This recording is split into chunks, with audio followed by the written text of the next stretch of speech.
Hi, I'm Eric the Travel Guy. Tucked away in the Appalachian Mountains, you'll find this charming American destination. That's why today we're exploring Staunton, Virginia, next on Beyond Your Backyard. My name is Eric Hastings.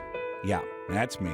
And for as long as I can remember, I've always loved to travel, and I still do today. But you know what I've learned? There's so much more that brings us together than divides us.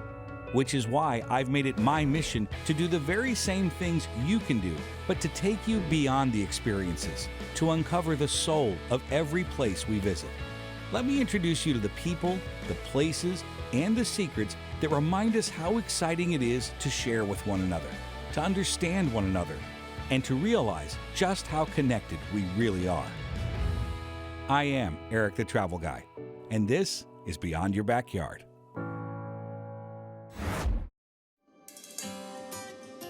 Thank you for watching and welcome back. You know, as I continue to explore destinations, small, big, and just about every size in between, I'm constantly reminded that travel, well, it's personal. Sure, you can hop on a plane, fly thousands of miles away, spend thousands of dollars in bucket list places all over the world.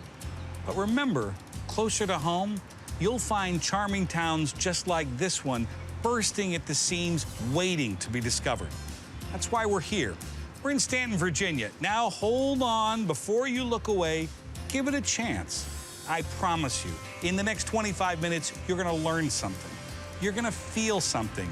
And we're gonna show you vistas so spectacular, you'll be able to practically feel that mountain breeze wafting out of your screen right into your soul. Too much? Maybe. I don't know. Let's get down to business. I think we have a map. So here's the state of Virginia. The capital is Richmond, which is over here. The District of Columbia is located right here. And right over here is the charming community of Staunton. This is a four-season destination with unique places to satisfy your vacation curiosity. My first trip to Staunton was back in 2015, and the quaint feel of the area was impressive.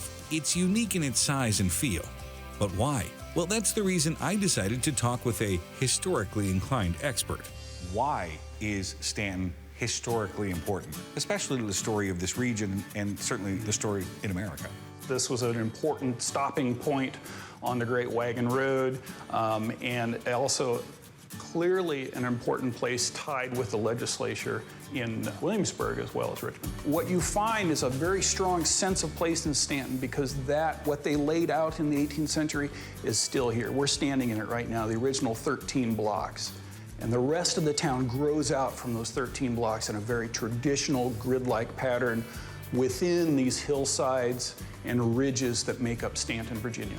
That brings me to what year are we talking about here? When was the town laid out? Okay, 1749 is the founding of Staunton. We have a stone building, commercial building right across the street here from the 18th century. We have about 3 houses off here in the Newtown Historic District that are from that period. And after that, what we mainly see is a boom growth from the mid to late 19th century. Back then, what would be considered a must-have in a downtown? What you saw develop in downtown Staunton and that we're bringing back today are hotels. There were a number of hotels downtown. There was the court system. The courthouse is right behind us here. Law offices, doctors, commerce. You had stores, obviously, goods, services. And then later in the 19th century, what was absolutely strategic for Staunton was the railroad. Changes everything. But why was the railroad so significant? And what did they do here? This is the breadbasket of the South. There was a tremendous amount of wheat and other grains grown in the Shenandoah Valley, as well as apples and other produce. So this was a very important farming area and still is the largest agricultural area of Virginia today. The train was coming and going from Staunton. By the late 19th century, we're talking somewhere in the neighborhood of 30 trains a day.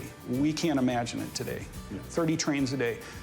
There was so much commerce downtown that there's a whole business area here called the Wharf. But if somebody wanted to do a super authentic tour, right, they would arrive by train because that train is going to arrive in the exact same spot that it did 100 years ago or more. Since 1854. Yeah. And so, but it's a later train station built in 1905, but you are landing in Virginia. You are getting off that train in the same place that a Victorian traveler would.